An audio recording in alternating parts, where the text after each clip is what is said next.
Hello students, welcome to Language Learning through Leadership and Service. In this first week of class, we're going to discuss a lot of vocabulary words related to leadership, and then we're going to discuss these questions. What is leadership? And are leaders born or made? Let's get started. Before you watch this presentation, be sure to take the pre-assessment at the link given, and you can find that here, or you can go to eCampus and click on the link provided. Then complete the online pre-assessment quiz. That's on eCampus, and it looks like a quiz, but it will just count as a homework grade, but complete it as best as you can. Try to answer the questions fully and completely. And think about these questions. What is a leader? Describe a leader that you know. What are some attributes of this person? That means, who are they? What do they do? What are some of their qualities or characteristics? The next question, are you a leader? What is service? How is service connected with leadership? Remember, this class is called Language Learning through Leadership and Service. Think about why those two are connected, leadership and service. Are you a servant? Do you serve others? You may have never heard this question. It sounds kind of strange to anybody. Are you a servant? But we're going to think about what it means to serve others or to help others, and should leaders do this? Last, think about your own leadership. What do you do right now as a leader, and what do you want to do in the future? What kind of leader do you want to be, or how do you want to improve yourself as you learn to influence others? Okay, now we're going to talk about some vocabulary related to leadership. This comes from Chapter 1 of the book Introduction to Leadership. But we're just going to go over a lot of vocabulary first, and then I'll introduce some of the ideas related to Chapter 1 of your textbook. So the first word is ability. In leadership, ability is the capacity to lead. This ability may be natural or it may be learned. And we'll discuss that today. Are leaders born or are they made? Ability just means that a person is able to lead. The next vocabulary term is the behavior approach. Behaviors, of course, are just things that you do. They're actions. So this behavior approach focuses on what leaders do or how they act in their role as a leader. And in your book, you'll see that behaviors are divided into task behaviors and process behaviors. But when you just think about this approach, it focuses on what a leader does, what actions they take, and how those actions make them a good or bad leader. The dark side of leadership. Now, some of you, when you think of leadership, you have a negative image in your mind. You might think of a dictator or a leader in your country or another country that you know of that has done some things that are immoral. Maybe there is corruption in the government that you're thinking of when you think of leadership. Well, that's the dark side of leadership. It's the destructive side of leadership. And in this type of leadership, or this distortion of leadership, a leader uses his or her influence, power, or position for personal goals or personal gain. This is also called toxic leadership. Toxic, of course, is a word that means dangerous. It's something that is harmful to your health. And toxic leadership, of course, is dangerous too. It's the kind of people, the kind of leaders that use leadership to harm others. And so these leaders are called toxic leaders. The example I put in the photo is Darth Vader. And if you know anything about the movie Star Wars, Darth Vader was an evil leader. He used his power to control others, and he was violent. He destroyed others who wouldn't listen to what he said or wouldn't obey what he wanted them to do. That is toxic leadership. That's the dark side of leadership. Emotional intelligence. Emotional intelligence is a trait that is associated with leadership. And of course, the word emotional has to do with our feelings, our inner being, and this chart helps us to really understand what emotional intelligence is about. You see, emotional intelligence has to do with self-awareness, so knowing who we are and what's going on in our own heart or life or emotions or feelings. Motivation, so what makes us want to do what we need to do. Motivation. Empathy, that means feeling what others are feeling or trying to understand that others might feel something different than how we're feeling right now. Social skills, that includes communication, but it also includes all the ways that we interact with other people in a society or in a friendship. Self-regulation, that has to do with regulating or having some kind of almost like control over our emotions or over how we're feeling at the time so that we can perform the tasks that we need to do or so that we can go about our society or our daily lives in a positive way. That's self-regulation. All of those things have to do with emotional intelligence. So, emotional intelligence is the ability to understand others and our own emotions. It's the ability to show empathy or to act appropriately to express emotions or use emotions to facilitate our thinking. And it's also the ability to manage our emotions as we go about our daily lives. So it's something we all need, whether you think of yourself as a leader or not. We all need emotional intelligence. The great man theories. So based on the idea that leaders in the past had these innate qualities that made them leaders, this great man theory seeks to find out what characteristics made great military, political, or social leaders in the past. What were their qualities, and then how can we act like them? And this kind of comes from a certain view of history. And you might notice if you get to some history books, you might read about great men.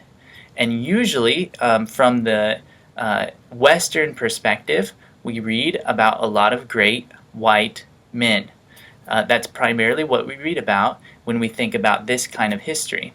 Thankfully, this idea is changing and it's being challenged, but in the past, white men had a lot of power in our country, in the USA, and so when you think of great leaders, you thought of George Washington, or you thought of Napoleon.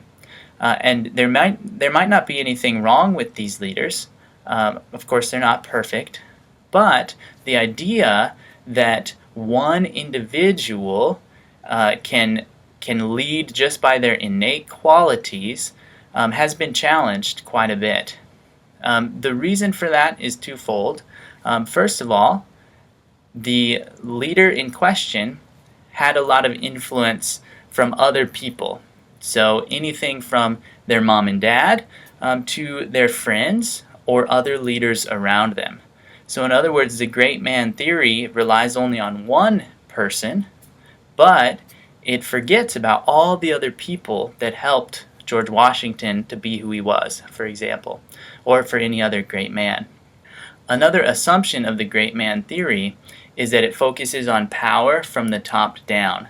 So it thinks about those who have power, and in the past it was white men who had power primarily, and it talks about top-down kind of leadership. Now there's a lot of new theories of leadership that think about leaders in different ways, not just leaders who were born with power, but also, maybe more importantly, leaders who developed influence by doing good for the society, or people who developed influence through the actions that they took. So this is one theory of leadership, but there are a number of challenges to it, and you'll see that in your book as well. Trait. A trait is just a distinguishing quality of an individual, which is usually inherited. So when we think of traits, we think of things like someone's height. So you see in this picture, you have two parents and they look tall, and then the question is, how tall will their son be? Well, if the son inherits the traits of the parents, which children usually do inherit the traits of their parents or grandparents, then the child will also be tall. If the parents were tall, the children will be tall. These are traits. And some theories of leadership argue that traits are innate. In other words, a leader is born and not made. This is the trait approach, or the trait theory of leadership. It's also known as the great man theory of leadership. And this theory emphasizes that qualities or traits that you were born with could make you a good leader. And it looks at leaders in the past and says, okay, they were born with these certain traits that made them a good leader. On the other hand, skills are things that we can learn. So a skill is a competency that can be learned. So think about playing soccer. That's something that a person could learn to do, and they can improve and get better and better at playing soccer. Or playing a musical instrument, such as this picture of someone playing a violin. You can learn how to do that. That's a skill that can be learned. And when we think about a skill approach to leadership, that's the idea that leaders are made, that you can learn how to become a leader over time as you practice. So the skill approach to leadership focuses on skills that anyone can attain and learn to become an effective leader.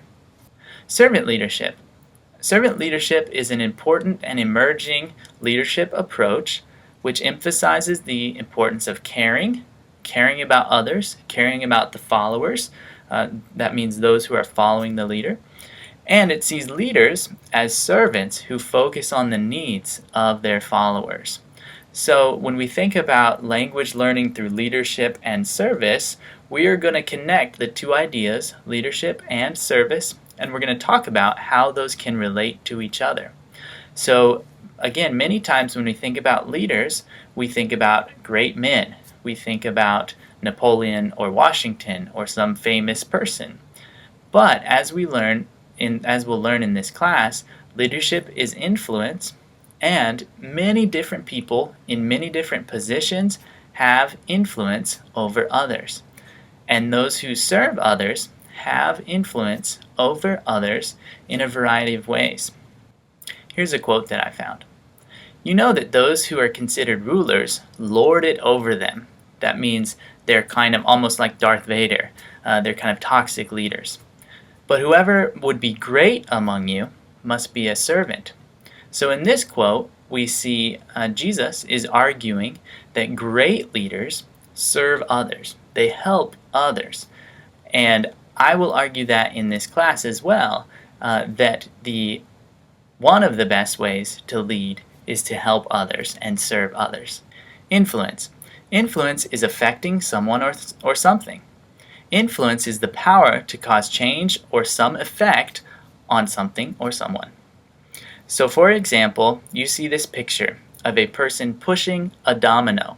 So they did something and that led to other things. So they had power to push that domino, and that domino pushed the other domino and down the line.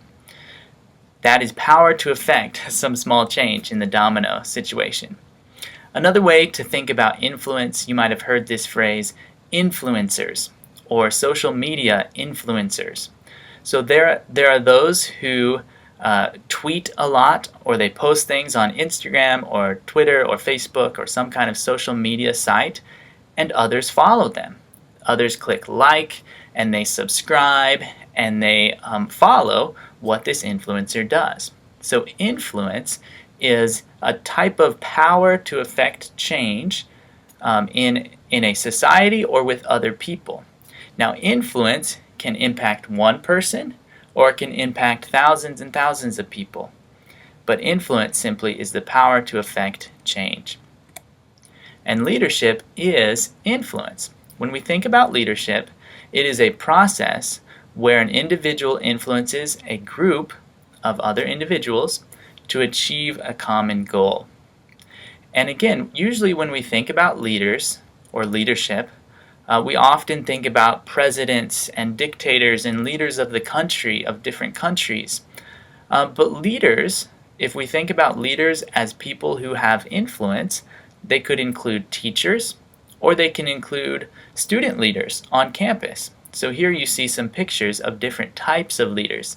In other words, it's not just the president, or it's not just the leader of a big company, the CEO, that is a leader. It's also teachers in a classroom who have influence over the students, or it's students who are helping to lead or to serve at an event, and you see that picture on the right where a student is serving but is also exerting a type of influence or leadership over the community or over other students. So leadership is influence.